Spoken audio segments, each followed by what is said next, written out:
Praise the Lord. இன்றைய மன்னா செய்திக்குள் நாம் கடந்து போகலாம். எனக்கு அருமையானவர்களே, நம்முடைய அனுதின வாழ்வில் ஏதோ ஒரு நபர் மீதோ அல்லது நாம் போய்கொண்டிருக்கும் சூழ்நிலை மீதோ ஒரு வெறுப்பு இருக்கிறதா, அல்லது எப்பொழுதும் நம்முடைய உணர்வுகளில் ஒரு வெறுப்பு கலந்திருக்கிறதா?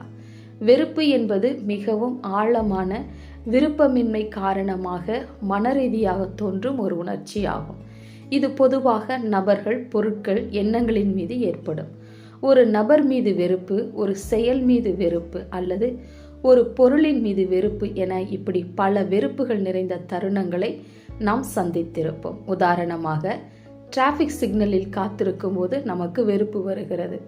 சண்டே விடுமுறைக்கு பிறகு பள்ளிக்கோ பணிக்கோ செல்வதில் வெறுப்பு வருகிறது.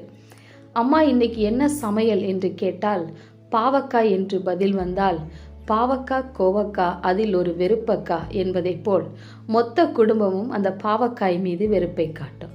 மேக்ஸ் பாடத்தை படிக்க முடியாமல் பிள்ளைகள் அதன் மீது ஒரு வெறுப்பை காட்டுகிறது. பொதுவாக வெறுப்புடன் இருப்பவரிடம் கோபமும் மன அமைதியின்மையும் முகத்தில் நிதானமின்மையும் காணப்படும். நம்முடைய அன்றாட வாழ்வில் வெறுப்பு ஒரு தவிர்க்க முடியாத ஓர் உணர்வாகிறது. ஒரு வசனம் வாசிக்கலாம். எபேசியர் 4:31 சொல்லுகிறது, சகலவிதமான கசப்பும் கோபமும் மூர்க்கமும் கூக்குரலும் தூஷணமும் மற்ற எந்த துர்க்குணமும் உங்களை விட்டு நீங்க கடவது என்று.